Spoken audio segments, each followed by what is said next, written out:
नमस्कार दोस्तों, आप देख रहे हैं हमारा चैनल जिसका नाम है सिस्सी काम की बात। आज हम जानेंगे कि नया वोटर आईडी कैसे बनाया जाता है। अगले चुनाव में वोट डालने की तैयारी कैसी चल रही है? अगर अभी तक वोटर आईडी कार्ड नहीं बना है तो फिक्र की कोई बात नहीं। आज हम साथ मिलकर ऑनलाइन वोटर आईडी बनवाने की पूरी प्रक्रिया को समझेंगे और इसे इतना आसान बना देंगे, खासकर उन लोगों के लिए जो पहली बार वोटर बने हैं, कि कोई भी आसानी से इसे बनवा सकता है। ये सवाल बहुत जरूरी है ना? देखिए, चुनाव हमारे लोकतंत्र की नींव है और उनमें हिस्सा लेने के लिए पहला कदम होता है वोटर आईडी। अगर ये अब तक नहीं बना है तो चलिए इस काम को पूरा करते हैं। तो फिर शुरू किया जाए। हम ऑनलाइन वोटर आईडी कार्ड बनवाने का पूरा प्रोसेस स्टेप बाय स्टेप देखेंगे ताकि सब कुछ एकदम साफ हो जाए और कार्ड आसानी से बन सके। सबसे पहले ये समझना जरूरी है कि वोटर आईडी कार्ड की अहमियत सिर्फ वोट डालने तक ही सीमित नहीं है। नहीं, ये उससे कहीं ज्यादा है। असल में ये हर भारतीय नागरिक की पहचान का एक बहुत जरूरी हिस्सा है। सोचकर देखिए, ये हमारी नागरिकता का एक प्रतीक है जो पूरे देश में हमारी पहचान साबित करता है। अरे, वोट डालने के अलावा भी इसके कई फायदे हैं, जैसे बैंक खाता खुलवाना हो, किसी सरकारी योजना का लाभ उठाना हो या फिर कहीं पते का प्रमाण देना हो। ये कार्ड हर जगह काम आता है, इसलिए इसका होना बहुत जरूरी है। तो अब जब इसकी अहमियत समझ आ गई है तो चलिए देखते हैं कि कौन कौन आवेदन कर सकता है और इसके लिए किन किन दस्तावेजों की जरूरत पड़ेगी। तो सवाल ये उठता है कि अप्लाई कर कौन सकता है? देखिए, इसके लिए कुछ सीधी सी शर्तें हैं। आवेदक का भारतीय नागरिक होना जरूरी है, उम्र 18 साल या उससे ज्यादा होनी चाहिए और वो पहली बार वोटर बन रहा हो। हाँ, पर एक बात का खास ध्यान रखना है, अगर किसी का नाम पहले से ही किसी वोटर लिस्ट में है तो वो दोबारा अप्लाई नहीं कर सकते। अच्छा, अप्लाई करने से पहले कुछ डॉक्यूमेंट्स तैयार रखने होंगे। एक साफ सुथरी पासपोर्ट साइज फोटो, आधार या बिजली का बिल और जन्मतिथि का प्रमाण जैसे 10वीं की मार्कशीट।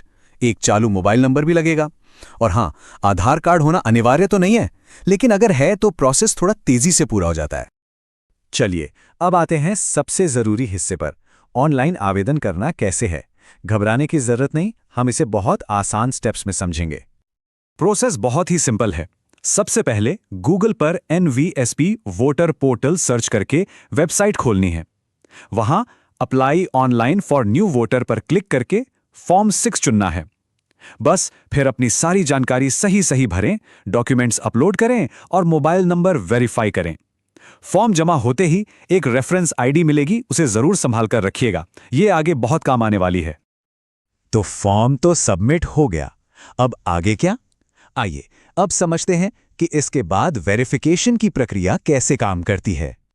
देखिए, आवेदन जमा होने के बाद वो उस इलाके के बूथ लेवल ऑफिसर यानी BLO के पास जाता है। उनका काम होता है दिए गए दस्तावेजों और पते की जांच करना। कभी कभी वो वेरिफिकेशन के लिए घर पर भी आ सकते हैं, तो इसके लिए तैयार रहना चाहिए। याद है वो रेफरेंस आईडी? अब उसका इस्तेमाल होगा। उस आईडी से NVSP पोर्टल पर जाकर अपने आवेदन का स्टेटस बड़ी आसानी से ट्रैक किया जा सकता है। आमतौर पर एक नया वोटर आईडी कार्ड बनने में 15 से 30 दिन का समय लग जाता है, तो इस बीच अपने एप्लीकेशन का स्टेटस ऑनलाइन चेक करते रहना सही रहता है।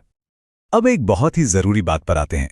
कोई नहीं चाहता कि एप्लीकेशन रिजेक्ट हो जाए, तो चलिए उन आम गलतियों पर एक नजर डालते हैं जिनसे बचना बहुत जरूरी है। तो वो कौन सी आम गलतियां हैं जिनकी वजह से एप्लीकेशन रिजेक्ट हो सकता है? ये जानना बहुत जरूरी है ताकि सारा काम एक ही बार में ठीक से हो जाए। इन गलतियों से तो बिल्कुल बचना है।